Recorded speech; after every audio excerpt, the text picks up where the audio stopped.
Hello again, everyone, and welcome back to 50 by 50, Whatever Happened to the Harvard Class of 1976. I am Michael Conniff. I'm a member of that class, proud to be so, and I'm going to be your host here. I'm happy to be joined with, I think, one of the most talented people in our class. I'm not exaggerating. Rod Skinner. Great to see you, Rod, and Great to see thank you you. for doing this. Sure. Glad to have you. And you and I don't think had ever met until the 50th reunion just passed. That's true. That was Yeah, that was the first meet there. You're right. yeah. And I want to ask you. I'm really curious. So I want to give your full name, which is Sherrod Emerson Skinner the Third. Now, Right. is that the Emerson? No, it's not. It actually it's a different kind of story. I'm named after my uncle, who was named after my grandfather, so I'm not even a pure third. Um, You're not but even a pure third. but my grandfather's That's name funny. came from the last name of two ministers in town in New Britain, Connecticut. So there was a minister Sherrod and a minister Emerson, and that's how that happened. Amazing. Um, So, yeah. when I said you're incredibly talented, this is from firsthand experience. I saw you as our classmates did on the stage at Sanders Theater during reunion, and I think you had like every job. You were acting, you were singing. I think there might have been some dancing. You were a whip and poof, Croc. a crock. Ugh, sorry, Yeah. that's a terrible mistake. Yeah. And I'm mortally wounded. a singer, and I think you played some guitar or banjo or. That I wish I could take credit for that, but I did not do that. There were some very good people who did, though. Yeah. I bet you Um, play a bunch of instruments. Do you? that is actually one of the real uh, empty spaces in my life. It's been voice all the way. And Voice not, all the way. You see, I have fake drums behind me, so I yeah. have the same void. But what is really interesting to me is that, and I know you've started cartooning, so we're going to definitely get to that, and I think that's extremely interesting. But I think that I'd really like to get a sense of when you came to Harvard, and maybe we'll even start before that. But here's what I'm leading to: when you came to Harvard, you had all this talent, and there were places to put that talent. So let me start with when did you know you like to perform and like to sing and like to be in front of people? Oh, that's a good question. I think it all began with choir in fifth grade that I began to sing. Okay. Uh, my first moment on stage was in second grade, though, when I played a mud puddle, and someone who was the mouse stepped on me, and my big line was "squish." That was it. That's a pretty but good debut. That's a pretty good debut. but then with I knew I did a lot of singing in high school, the choirs and all that stuff, and I did musicals over the summer. And where I when I Mhm. went home to Pacific Palisades, California, there's big musicals there every summer. Uh, but what got me to the Crocs is there used to be, I don't know if they still do this, but after the freshman orientation meeting, you remember that in Sanders? Yep. Uh, you walked out back towards the gates into the yard, and there were the Crocs singing. And I thought those were the coolest dudes I'd ever seen, and thought I'd like to be one of those if I can get in, So And did you do that right away? Where is there how does one get into the Crocs, and is there they, a process? yes, there were auditions.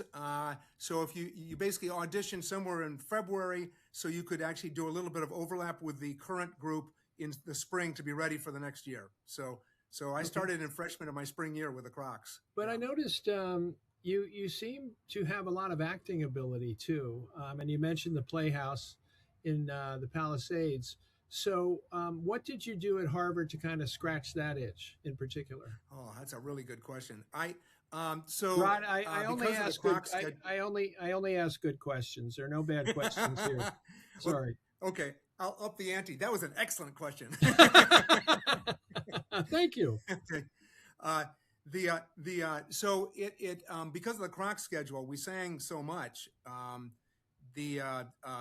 had to kind of pick my spots. So I was in actually an original musical written by Paris Barkley and Steve Christ in my senior year. That it was wild. In high school? And Paris Barkley, the big TV guy now. Oh, okay. And was this at Harvard? This was at Harvard, and Okay. we performed in in the Quincy Dining Hall, I think is where we made the stage, And in spring of '76. how did you build your career after being squished? Oh, then it was just auditioning for every play I could all through junior high, high school. Whenever there was a play, I auditioned. Did you think you might be a professional actor or singer or both? I did look at the idea of being a professional singer. I actually went over to Italy, sent tapes to Tito Gobi. He Who's that? decided An not opera to take me singer? on, but he was Pardon me. Is a that big time opera singer? baritone, big Yeah. operatic baritone. And Okay. but went over and did a whole summer of operatic singing because there was some thought I might be an operatic tenor in Siena. And one of the things you realize is there's a lot of really talented people out there. And A lot of tenors. and two, you have to have a certain fire in your belly to sort of take on all the disappointment that comes with that path. And what I realized is I love to sing, but I wasn't sure I had quite that fire to make it a career. Interesting. I have been to Siena. That's not a bad place to spend time at all. But your career, your ambition. So, at what point at Harvard did you sort of say to yourself, and I think this is true of a lot of people with artistic type ambitions. Like, at what point did you say to yourself, you know what? I'm not going to be an opera singer. I'm probably not going to be on Broadway. I'm probably going to have to do something else. At what point were you when you came to that realization, or if you even did come to that realization? Well, it was sort of a slow reckoning, I guess is the way to put it, because you had to make a living once you left college, right? So and thanks to a guy named Peter Clifton, one of the ways I got my way through college was to bartend at the faculty club, and so I poured him a number of drinks over the years. And in my last semester, he said, "So what are you doing next year?" And I said, "I have no idea. I've just been thinking about my thesis." And so he directed me to a fellowship, which put me into a school for 3 years and then paid for my master's. So there I was off teaching, right? That's amazing. So because it's a small world, Rod, I know Peter Clifton quite well. He was the vice principal of my grade school in New York, St. David's. And I went to see him when I needed help with financial aid at Harvard. Unfortunately, he couldn't help me. And so I did, this is the great lesson of Harvard. It's like, you got to find a way, right? Yeah. So when he couldn't help me, I found the biggest donor I could find and went to him, and guess what? Problem solved. So anyway, move. Yeah. But Peter Clifton, very handsome guy too. I remember that about him. He was really, kind of a movie star. Right. So he got you going. I'm glad to hear that. Yeah. And but had you to that point given any thoughts of becoming an academic, because you were at Milton Academy, right, for a long time? Right. Mm-hmm. Had you given thought to that before, or is it just a lucky break, or how do you look at it now? I honestly had not given thought to it. I thought maybe beyond that, maybe I'll go get a PhD and all that sort of stuff. And what I noticed was that there were a lot of professors who weren't that old. There wasn't going to be a lot of rotation. And I just didn't see it as being a potential future. So really, I was kind of clueless, frankly, until Peter Clifton said, "Why don't you check this out?" And then the whole time I was in it for those 3 or 4 years, I kept saying, "Is this what I want to do? Why am I doing this? What did you study, Rod? What were you studying? I studied English and French literature. Yeah. Okay. Yeah. And thinking that maybe you'll be a school teacher, maybe a professor, or a writer or something. I wasn't quite sure what direction it would go. Okay. And I was also really lucky to have as my advisor for 2 years William Alfred. So he and I met one-on-one for 2 years, and that was just magic. Forgive me if I get this wrong. Well, you tell us who William Alfred was, so we get it right. So William Alfred was a longtime professor at Harvard. Could teach anything. He taught a playwriting course, which is how I got to know him. But he also taught several Middle English, medieval literature courses. I think he was a man who could teach any literature you needed him to teach, honestly. Yeah. Very versatile. And his claim to fame was he'd won an Obie Award for writing Hogan's Goat, which, among other things, starred Faye Dunaway. And so Faye Dunaway would always bring his scripts to him before she went onto the movie set. He would doctor them and tweak them for her. And so one time I was there with him, and she came over for tea, and I can tell you she was stunning and very nice. But he also showed me the screenplay for Chinatown before it became a movie. And, oh, wow. And being the really full of himself, clueless undergraduate that I was, I read it and said, yeah, it's pretty good. Feels a little derivative. And you were right. You were right. It was pretty right. good, and it felt derivative. People forget what a big star Faye Dunaway was. She was probably the biggest female actress for at least 5 years. At the time. So that's really interesting. That's a brush with celebrities. A celebrity that happens from time to time. But what I'm really interested in is, I feel like you experienced Harvard in a way totally different from what I did, and I think it kind of shows like what's available depending on where you land. Yeah. And in your case, so you took a playwriting course. You're hanging with William Alfred. You're doing plays. You're in the Crocs. You're like, you have so much energy and talent to get out there that becomes, it had to become like probably the most important thing in your total experience, wasn't it? Oh, it really was. And of course, Crocs being pretty central to that, because we sang so many concerts and it was such a weekly commitment. How many concerts did you do as a Croc as an undergraduate? Yeah, so because we rehearsed twice a week, and then we also had, I think we ended up doing something like 100 to 115 concerts a year, something like that. Did you ever do Hasty Pudding? I did not.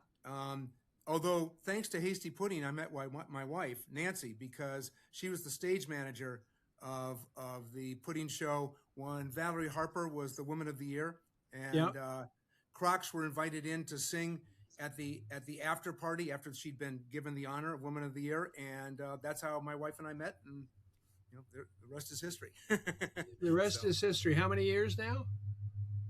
We just celebrated our 49th. So next year is the big one. Next year is the biggie. That's great. She was Harvard 1977, I think, right? Yes, exactly. Yeah. So anyhow, you've kind of decided you're not going to be an opera singer, maybe not going to Broadway.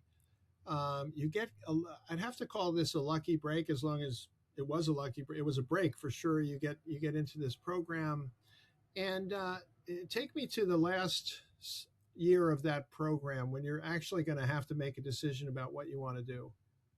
Yeah, it's so that would have been really the last year would have been the that master's, right? Having to figure that out. Yeah. And I went through the Harvard Ed School for that master's, and that old saying, those who can't do teach, and those who can't teach administrate. That old barb. So I was not overly impressed with the teaching quality at the Ed School, to be honest. I had a couple of great teachers, but some of them were just, I felt like I could have taught the class just as well. Really? So that made me a little skeptical, cynical, whatever, about going back into teaching. So I spent about half a year working for Houghton Mifflin for their grammar and composition series department, which was very instructive. First of all, about how dependent publishing companies even then were on conservative educational groups in Texas and California who controlled the adoption committees. And if they said no to a textbook, it just didn't make money. So that kind of obviously had impact on what you could or could not put in a textbook. It was all very instructive that way. Sure. So, for instance, did you want to teach, Rod, at that point? Well, here's the thing: is I actually really like being in the classroom, and in fact, going back to the acting piece, in a way, every day you're performing 4 times. If you think about it, you have a very clear audience, you have a very clear story you're trying to tell, whatever the lesson is. It's there's something very theatrical, really, about being in a classroom. Absolutely. So I love that. And what did you teach when you got to Milton? When I came to Milton, that's when I'd already done my full transition into college counseling. So I ran the college counseling program at Milton, and Had you done that that's where before? yes, I had done it in one, two, three other schools before that. Oh, Yeah. no kidding. So walk me through those. What were the three schools? So I started at my career through the Woodrow Wilson Fellowship was the thing Peter Clifton helped me get. Started me at Choate, and it had just become Choate Rosemary Hall at that moment. So I got to see how two faculties who didn't necessarily get along figured out how to merge together. That was an interesting experience too. And so I was there for 3 years, came up and got my master's, did the Houghton Mifflin thing. And then what happened is about midway through that year, I got a call from a search company saying on a Wednesday, saying we have this situation where students have managed to drive the English teacher at this school to the point where he is now in an institution. We need a teacher. We need a teacher Monday. Are you interested? And I thought, that sounds like a pretty fun challenge. Yes, I'm in. So Where was I that? went to Where went was to that? Beaver Country Day for 2.5 years. Where was that? Beaver Country Day. Where is that located? That is out in Chestnut Hill, so Boston area. Boston. Area. Okay. Yeah. Okay. And then So you taught, and you were teaching English, I think.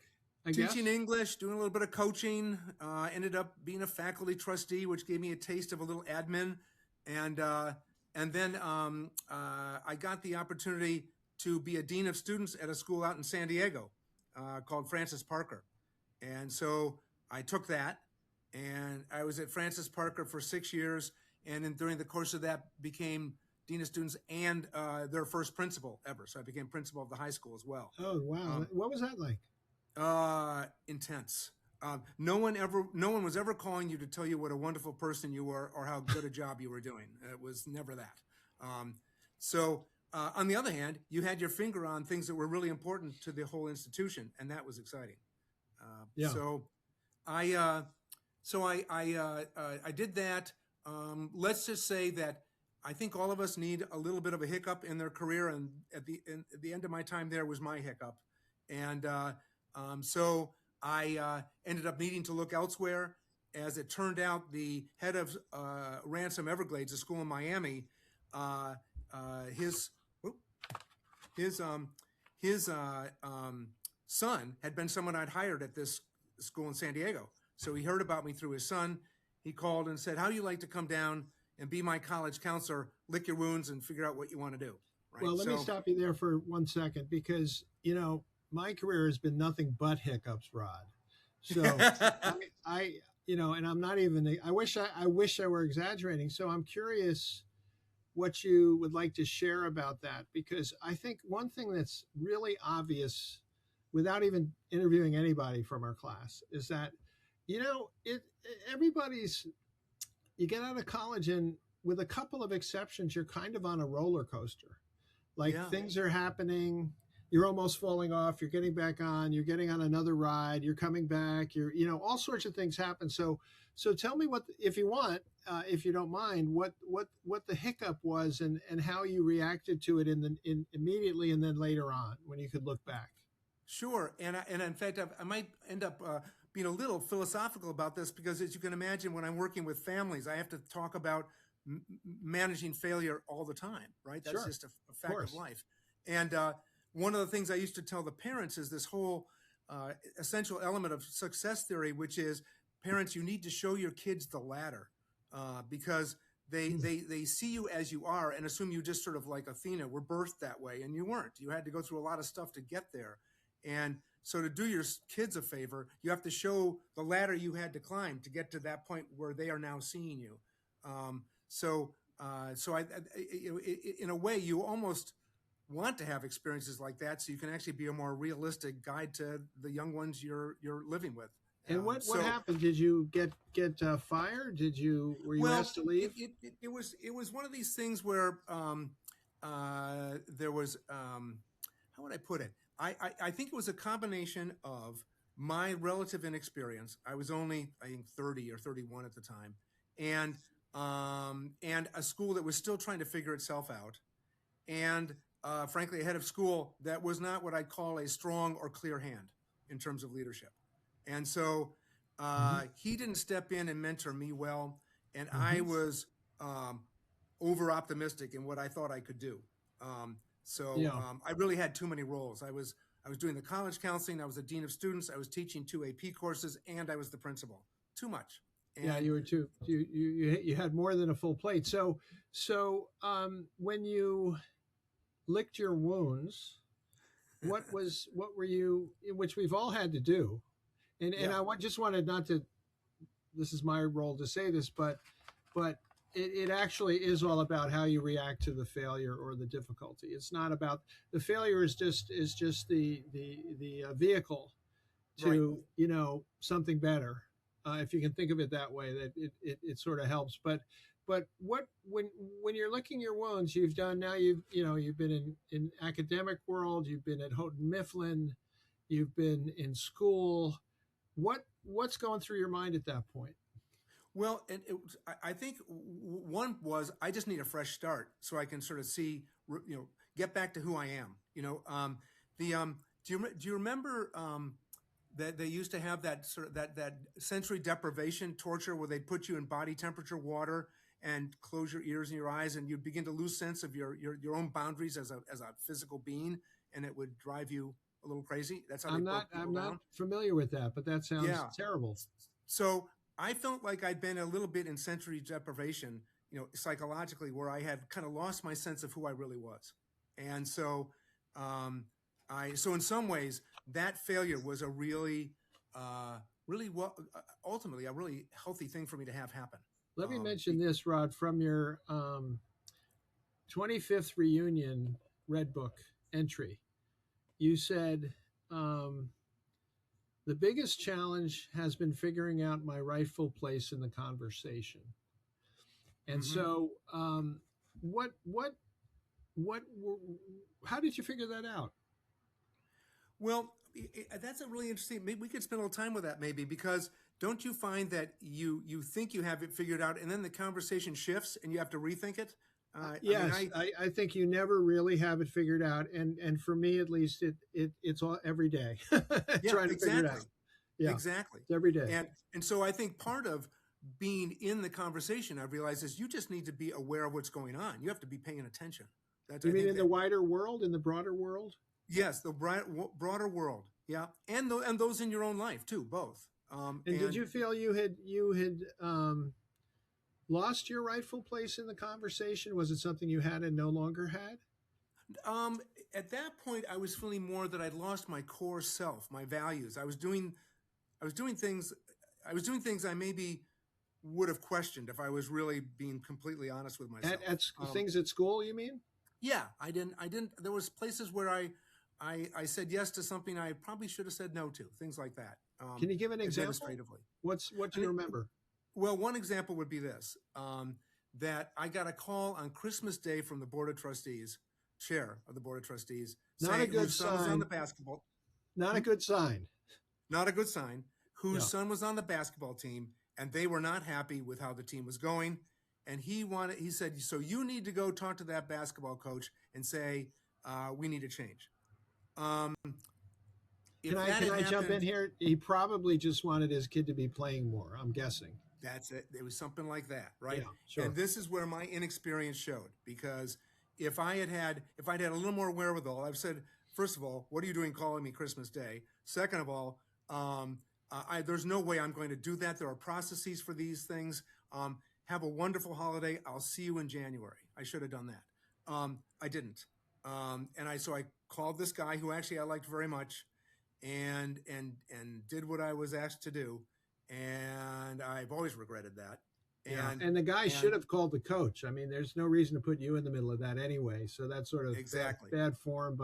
And when I hear that story, I think, oh yeah, he called on Christmas Day. That's his family day of the year, where he's dealing with his family. Yeah, right? Exactly. You can't avoid it. Yeah. So you were how many years the director of college? How do you like that sentence? You were how many years the director of college counseling?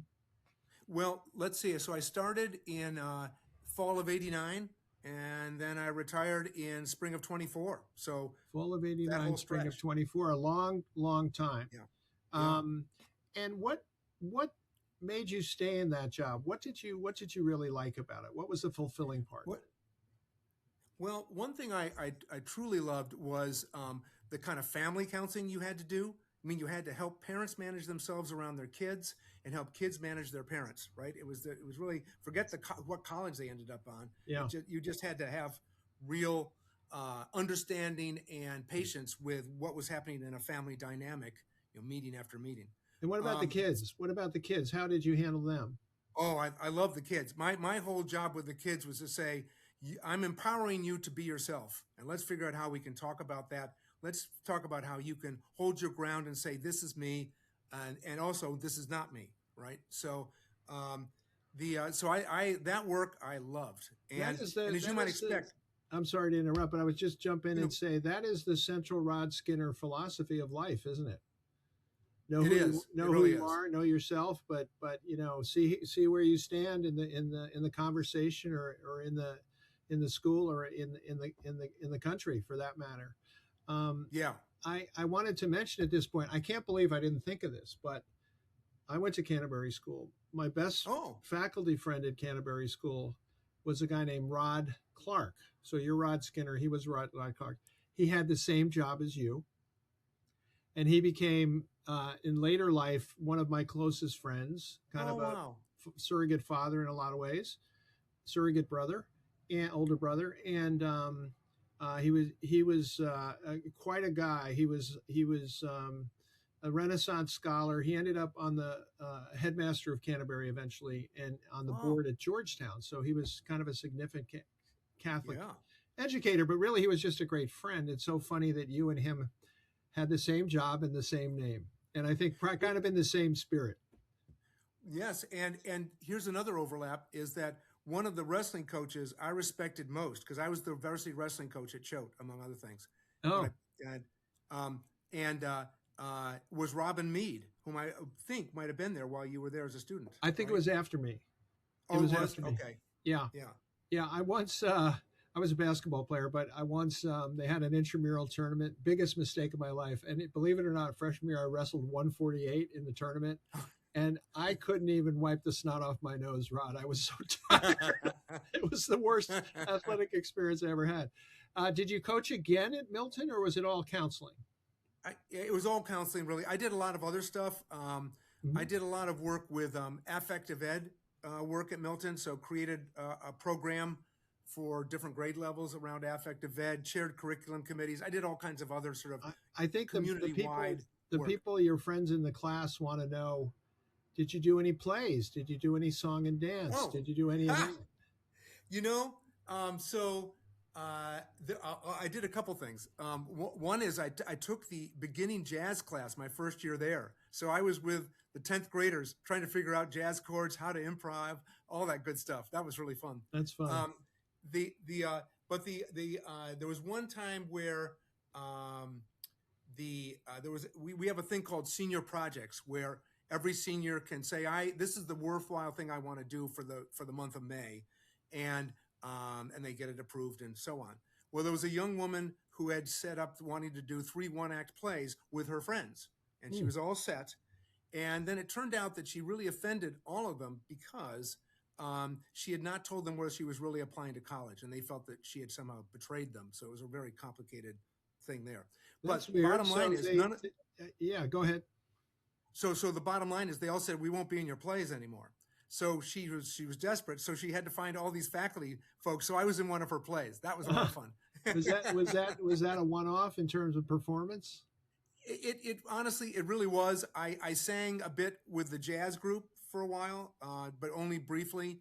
And then we would do an annual skit for the junior parents as a kind of way to very gently and humorously teach them how to behave. So for the parents, we would do a skit called the Goldilocks, the college years. And so we'd have the 2 hot parent, the 2 cold parent, and the just right parent, that kind of stuff. Oh, that's pretty funny. So, so I'm wondering, so if you have gone to a prep school, as I had gone to a prep school, And you were not from a prep school, right? No, Originally? I actually I was, Oh, you were. and although it wasn't in the master plan, I actually was a graduate of Milton myself. Oh, you were. Okay. Okay, Mhm. that Yeah. explains a lot. I'm wondering. So I became very close with several faculty members at Canterbury. One married one of our classmates. Peter Bordenaro married Katie O'Brien, Oh yeah, a yeah. community organizer and an important member of our class. He was a terrific teacher, and he segued into Prep for Prep, which is bringing Right. disadvantaged kids into prep schools. You probably had some at Milton, I would guess, We did. and Yeah. also became a kind of a film scholar. But here's my question. It's a big wind up to a simple question. So you're there a long time, I think 35, 36 years. And did you at any point, so everyone, let me go back to what I said. Everyone who has been to prep school has probably thought for 5 minutes at least, maybe 5 days, about becoming a faculty member. It just is sort of, Mhm. it's in the mix. It's sort of like you're there. It's like, oh, I could do this. I really like this teacher. John Kieran, my friend from high school, who also went to Harvard, John, spent a year yeah. at Taft, right? Because I think in large part or in part because he was inspired by one of our teachers, Bill Dalton. And Yeah. so I'm asking you, you're there for a very long time. Um, do you ever, kind of look at yourself? You have a happy marriage, you got great kids, all that. But do you ever look at yourself and say, is that all there is? Oh, absolutely. And in fact, that's we're going to maybe loop back to cartooning and all that sort of stuff. Yeah, we're getting there. I can you hear me? Yeah. Okay. Is that there's always been the sense of have I used myself up? Have I used all the stuff I can offer the world and the people around me? And I actually, in some ways, I hope I keep that kind of restlessness because it'll keep me motivated and energized. But Yeah. I don't feel I played out the string on my artistic side, maybe even musically, but certainly in terms of writing. And I'm beginning to discover maybe in terms of cartooning. Cartooning is a gas. Okay, so did you ever before the cartooning did you write stuff? Did you write stories or Oh, anything lyrics? well, I did a fair amount of a lot of writing in high school, and actually a lot of writing in college. But then my writing in professionally tended to be more essays about education, essays about development, child development, and then of course loads of recommendations. I can't tell you how many recommendations I wrote.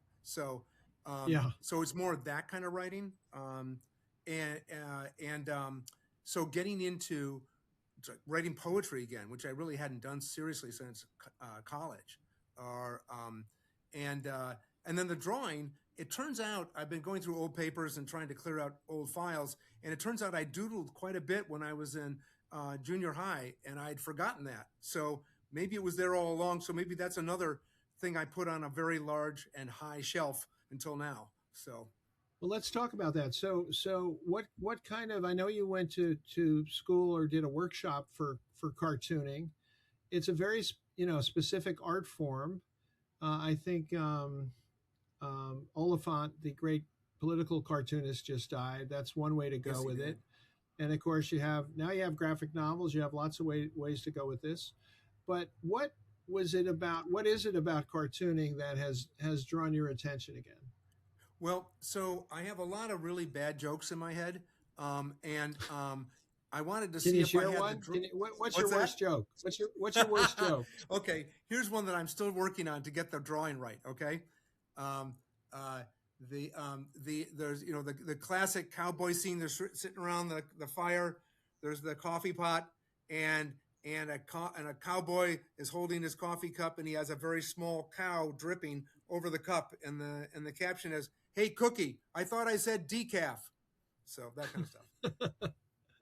That's funny. It reminds me of again. A lot of this seems random, but I had a house in Burlington, Vermont, next to the daughter of the guy who wrote the Lone Ranger, Uh huh. and so we spent a lot of time talking about the Lone Ranger and where Kemosabe and the Oh various yeah. names came from, right?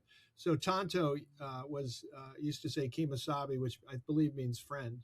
Um, and there's the joke is they're surrounded by bad guys and by Native Americans with weapons. And the Lone Ranger looks up and says, "We're in a lot of trouble, Tano." And he looks at him and he says, "What you mean we, Kimasabi?" Yes, right. But that cartoons are a unique art form. So you're taken, at least for now, by essentially having a punchline you want to illustrate, right? Or Right. is that a fair way to put it? That is a fair way. Although I'm beginning to, because I have four granddaughters, and I would love to start creating some books for them, and so maybe books, something yeah. more long range, long form. So there's both a desire to find a house, a place for my lousy jokes, but also maybe a chance to do some really fun things for my granddaughters too. I hope you'll send me some of your cartoons. I would really like I to will. see them. I'd be happy to do that. Are you do you have any kind of political message in the cartoons? I've been experimenting with that, and I mean, I don't know how political we want this conversation to be, but I can, I've had one that's actually not, it's not ambiguous at all in terms of what it's saying in my head that I haven't drawn yet. We can talk politics. I had a political talk show for 6 years, so okay. So I have happy to. So you have I had some version of this where it harkens back to 9/11, but it's a plane with Trump's smiling face on it heading towards two towers. One says truth and the other one says "and the American way." That kind of thing. That's pretty political. Yeah. That's pretty political, though. I think 9/11 is probably the only thing we can't blame on him. That's true. That's true. But that's interesting. Any other things like comic books, graphic novels, those sorts of things? I think, it'd be fun to think about a graphic novel. I'd have to think about what I'd want to, draw about. And the other part I'm learning is still very much learning is how to consistently draw the same character over and over again, so that because if I can't, then there's no way I'm writing a graphic novel because it looked like a different character every panel. So I'd have to. That's a big issue or used to be. I think less so, but for AI, is consistency across iterations of AI. So yes. By the way, I'm looking at your setup there at home. Are you in Milton now? No, we live full time now down on Cape Cod in a town called Yarmouthport. Yeah. Oh, great. Well, you're talking to the former TV columnist for the Cape Cod Times, so neat. one of my real claims to fame. But Rod, so I'm looking at your background there. Are you in your office or in your den? This is kind of the family library, I'd say. Yes. Library, yeah, because it looks like a great setup with the books, many of them old books, the comfortable chair. Yeah. Did you ever kind of imagine yourself retired in a setting like this? No, I did not. What did you think it would be like? What were your thoughts and concerns about it? I was never sure. I mean, and this may resonate with you. On some level, I have lived a life of privilege since I was born. But on another level, my family's had all kinds of ups and downs financially. And when I hit college, life was not easy. And so I never imagined that I would get myself to the point where I would be this comfortable. I I didn't even trust that because I'd seen comfort lead to discomfort already. So I didn't trust. You saw it taken away, right? Power. What's that? You saw comfort taken away? Yeah. So it was hard for me to trust that it could all happen and last. When you got to Harvard, was it a bit of an escape from that discomfort? Oh yeah, I mean Harvard was just a complete 4 years of liberation and fun for me. I had a ball. And that's when when I met you and then saw you perform. We didn't talk for that long, but I feel like I sort of got the Rod Skinner essence watching you perform. I, my reaction was this seems like one of the happiest guys in our class. I, yeah, I feel very happy. There's that old thing: the funniest comics are often the angriest people. Yeah. There are depths that I bring out every now and then, but I think overall I feel very blessed and very happy. Yes. So Yeah. okay. So first of all, congratulations on that. But now I want to turn our gaze to the future, and who knows how long, or who knows which reunion will be our last. Yeah. So I'm curious as to what are other than, of course, obligatory kids and grandkids and family. How do you want to be spending your time? Do you have places you want to go, things you want to see? Yeah. Again, I'm going to call that an excellent question because yours are Thank always you. good. But that's Yes, appreciate it. Yeah, better than good. uh, so certainly we would want to have more travel in our life, and certainly we want to have as much time as we can with kids and grandkids. I mean, that's and friends, all of that. Um, Yeah. but if you're asking me about where am I going to find my larger sense of purpose in this final stretch, which I don't know about you, but I think about that a lot too. Like the Yeah. sort of the legacy work that we Every have ahead day. of us. Yeah. I First of all, I feel good in that the profession I chose was legacy work every day, 24/7. But I looking ahead, and there are two things I maybe should mention from family history that shaped this. You began with my name, and the reason I was named after my uncle and not my dad, you may or may not know this, is my uncle was a war hero. He and my dad were twin brothers, and they both went off to Marine training camp in March of their senior year at Harvard. And so my uncle is on that plaque in Memorial Church for the Medal of Honor winners in Harvard's history. Your uncle So won the Medal of Honor. yes, yeah. Wow. So yeah, That's so incredible. What a legacy so that is his in and of itself. yeah that's a legacy. It's a burden too, one could say, but I don't. I see it as a calling. It's a responsibility. I look at it more that way. Was that Um, hard on your the father, on the twin brother? Oh, it had huge impact on my dad. Absolutely. How Yeah. so? Um, well, there, as he said to me at once, you never get over that grief. You never get over that loss. You just don't. Um, Oh, he and he died in the course of achieving it. yeah, so it was a case where, actually, I'll give you the full story because it has other class Yeah, of we have '76 time. connections. So my uncle was out in the front lines with his squad. He was a lieutenant in the Marines, and he was calling in fire on the enemy. And the person he was talking to was actually Ned Handy, who is Susie Littlefield's dad. Um, Oh my goodness. and they were best friends. Our So classmate, yes.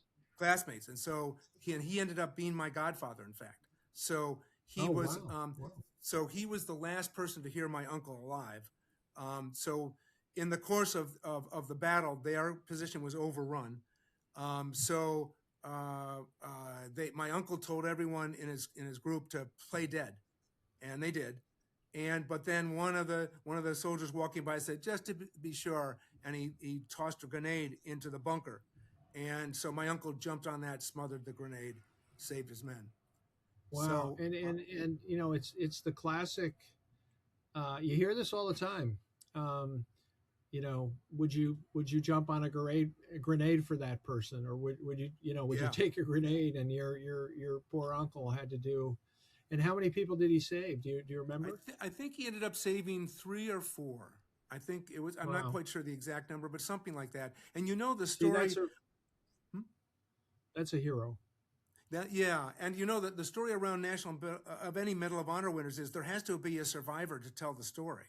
So there are a lot of people who probably deserve Medal of Honor who never got one because there was no survivor to tell the story. Nobody to see what happened. So last thing I want Right. to ask you, I want to. It's sort of a substantive question, but I know you care about this stuff. So your job for all those years, sending kids from Milton primarily to colleges, to pretty good colleges, I'm guessing, for the most part. Yes. And so things have changed, Rod. Oh yeah. Oh Prep yeah. schools are, no longer, I don't know quite how to put this, but the turmoil in education, let's just call it that, in higher education. Do you think you would still like your old job given all these problems?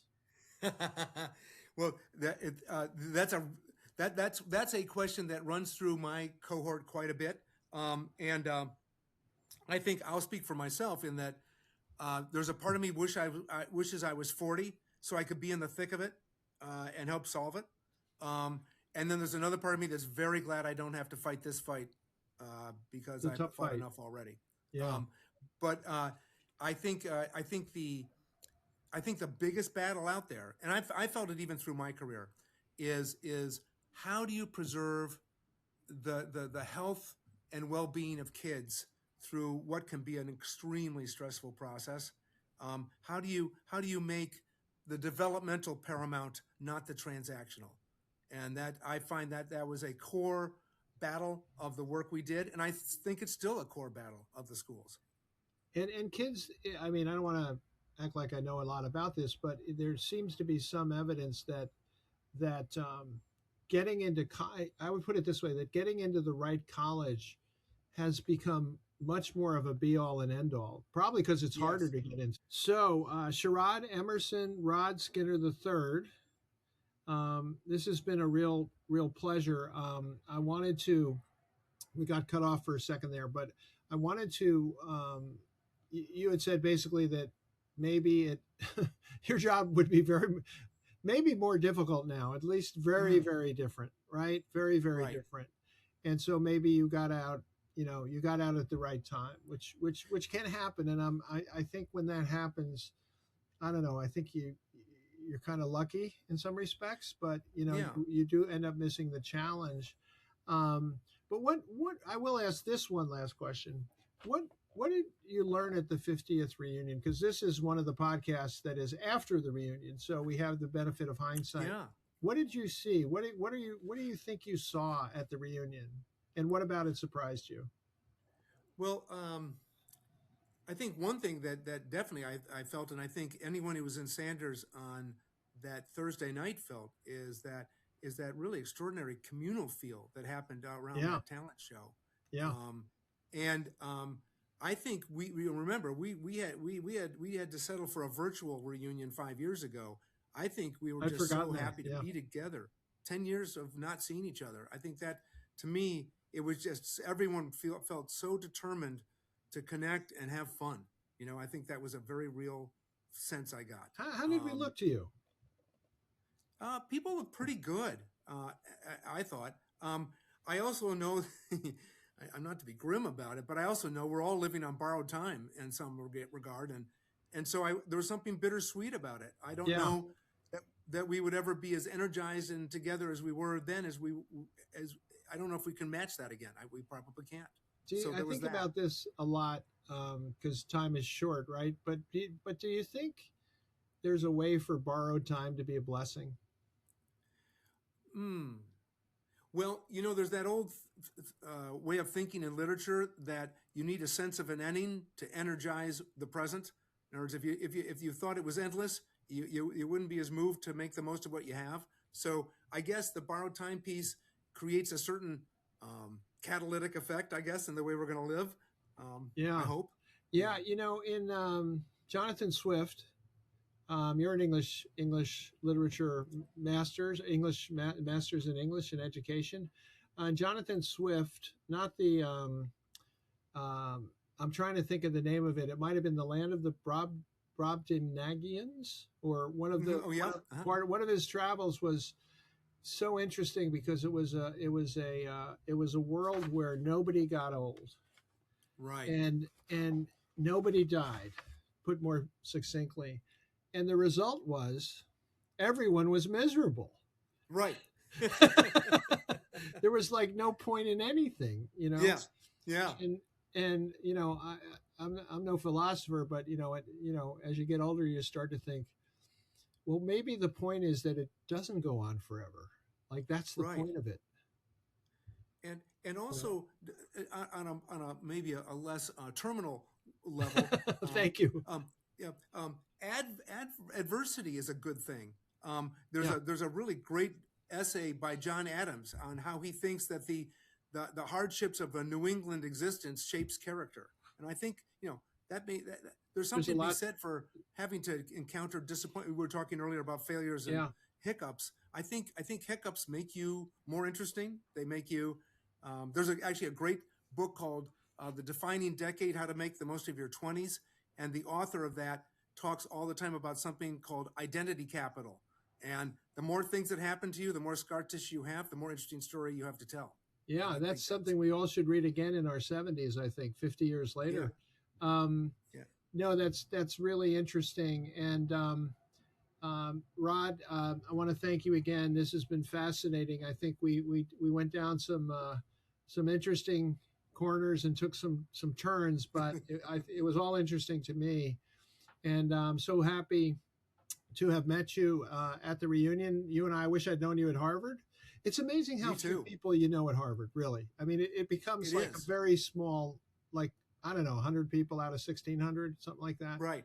Yeah. Um, but I'd heard a lot about you, and you more than lived up. You actually surpassed everything I'd heard. So Oh, thank you. thank you for being part of our class. I feel like you're like a spirit animal for our class, and I just wish this, Rod. I wish everyone could be as happy as you.